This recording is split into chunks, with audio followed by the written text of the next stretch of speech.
मेरे मोहतरम अस्ताज़ा इकराम और मेरे प्यारे दोस्तों, अस्सलाम वालेकुम।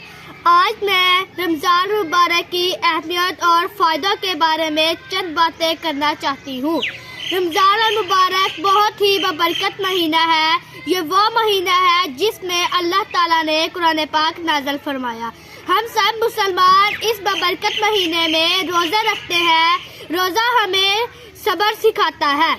जब हम भूखे और प्यासे रहते हैं तब हमें उन लोगों का एहसास होता है जिनके पास खाने के लिए कम होता है। प्यारे दोस्तों, रोज़ा हमें इन लोगों का एहसास दिलाता है कि जिनके पास खाने के लिए कम होता है। रमज़ान हमें अच्छे काम करने की तरकीब देता है।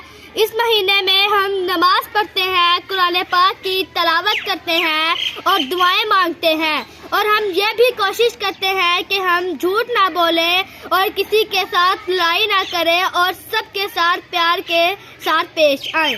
रमज़ान का एक फ़ायदा ये भी है कि इससे हमारा दिल साफ हो जाता है और हम अल्लाह ताला के करीब हो जाते हैं। हम अपने वालिदैन की बातें मानते हैं और अस्ताज़ा इकराम का एहतराम करते हैं। हमें चाहिए कि हम अल्लाह ताला के ये बाबरकत महीने की कदर करें और इस महीने में ज़्यादा से ज़्यादा नेकियां करें ताकि अल्लाह ताला हमसे खुश हो जाए। देखो देखो खुशियों का समा आया है। देखो देखो खुशियों का समा आया है। ज़रा देखो रमज़ान आया है।